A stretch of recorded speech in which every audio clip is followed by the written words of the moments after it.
मजदूर के जूते।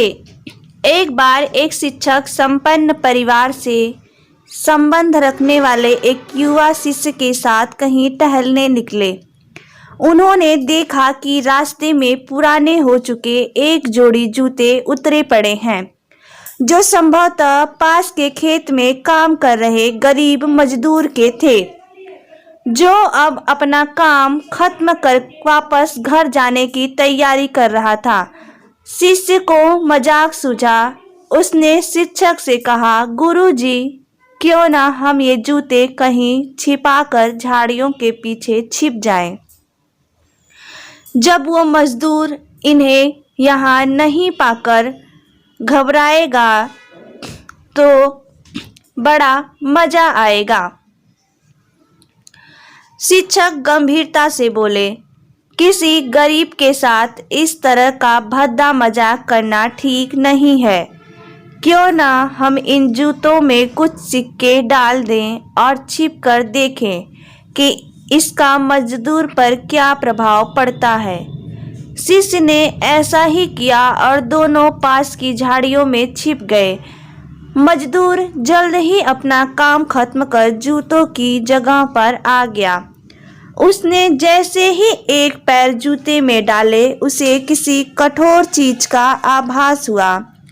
उसने जल्दी से जूते हाथ में लिए और देखा कि अंदर कुछ सिक्के पड़े थे।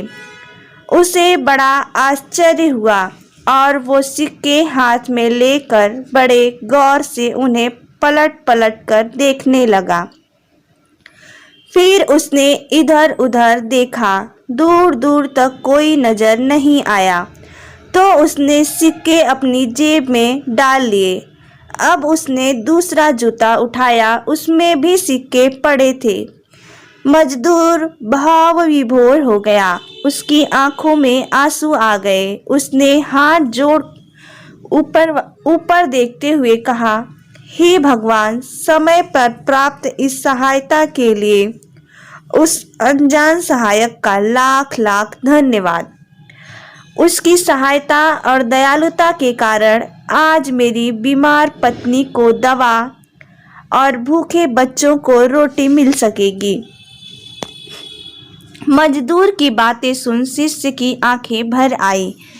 शिक्षक ने शिष्य से कहा, क्या तुम्हारी मजाक वाली बात की अपेक्षा जूते में सिक्के डालने से तुम्हें कम खुशी मिली? शिष्य बोला, आपने आज मुझे जो पाठ पढ़ाया है उसे मैं जीवन भर नहीं भूलूंगा। आज मैं उन शब्दों का मतलब समझ गया हूँ जिन्हें मैं पहले कभी नहीं समझ पाया था कि लेने की अपेक्षा देना कहीं अधिक आनंदमयी है। देने का आनंद असीम है, लेना देवत्व है। दोस्तों, सचमुच जॉय ऑफ गिविंग से बढ़कर और कोई सुख हो ही नहीं सकता। हमें इस कहानी से शिक्षा लेते हुए अपनी क्षमता के अनुसार जरूर कुछ न कुछ दान देना चाहिए और ज़रूरतमंदों की हर संभव मदद करनी चाहिए। दोस्तों, जब हम किसी की मदद करते हैं तो ऊपर वाला हमारी मदद करता है। वो कहते हैं ना कि अगर हम एक बीज बोते हैं तो उससे 1000 बीज निकलते हैं। उसी प्रकार अगर हम किसी को सुख पहुंचाते हैं तो हमें सुख मिलता है, और हम किसी को दुख पहुंचाते हैं तो हमें दुख मिलता है। ये ऊपर वाले का न्याय है।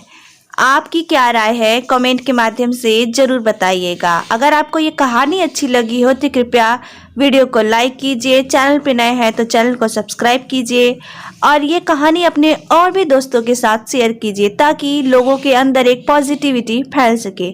हमारी कहानी देखने के लिए आपका तहे दिल से धन्यवाद।